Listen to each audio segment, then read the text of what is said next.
যখন আমরা জাহাজ নিয়ে সমুদ্রের মাঝে চলতে থাকি তখন জাহাজের একটা মোশন থাকে, এই জন্য পানির মোশনটা বা শান্ত সমুদ্র বা ঠান্ডা অবস্থায় সমুদ্র কীরকম থাকে জাহাজ চলা ছাড়া এই জিনিসটা বোঝা টাফ।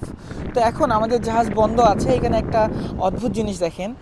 এই যে একটা পাখি এখানে দেখতে পাচ্ছেন, এখানে ভেসে আছে তার আহার বা এখানে শিকার ধরার জন্য, অথবা এখানে এই যে ঠান্ডার মাঝে আমার হাত কাঁপছে ঠান্ডায়, এই ঠান্ডা পানিতে পাখিগুলো কীভাবে অ্যাডজাস্ট করছে আমার মাথায় আসে না।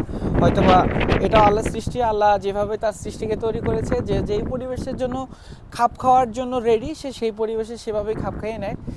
যেখানে আমি থাকতে পারছি না, আমি যদি উপরে একটু দেখাই, এই যে একটা পাখি, এগুলো সিগাল, এই পাখিগুলো এখানে ঘুরছে। আমরা যেহেতু পোর্টের খুব কাছেই, এই জন্য পাখিগুলোর দেখা পাওয়া খুব সহজ। তার কারণ পোর্টে ছাড়া যখন আমরা সমুদ্রের মাঝে থেকে এই পাখিগুলো সাঁতার কেটে সাঁতার কেটে না, পাখিগুলো উড়ে এত দূর হয়তো বা যেতে পারে না। এই দেখেন এখানে কিভাবে ঘুরছে, চিল যেভাবে উপরে ঘুরে ঠিক এও সেমভাবে এখানে ঘুরছে আর খুঁজছে তার আশেপাশে কোনো যদি মাছের দেখা পায় তাহলে হয়তো টুপ করে ডুব দিয়ে অথবা আকাশ থেকে গিয়ে সেখান থেকে মাছটাকে বা শিকারটাকে সে তুলে নিয়ে আসবে। তো সবাই অনেক বেশি ভালো থাকবেন। এতক্ষণ সাথে ছিলাম আমি হৃদয়। ধন্যবাদ ভিডিওটি দেখার জন্য। আসসালামু আলাইকুম।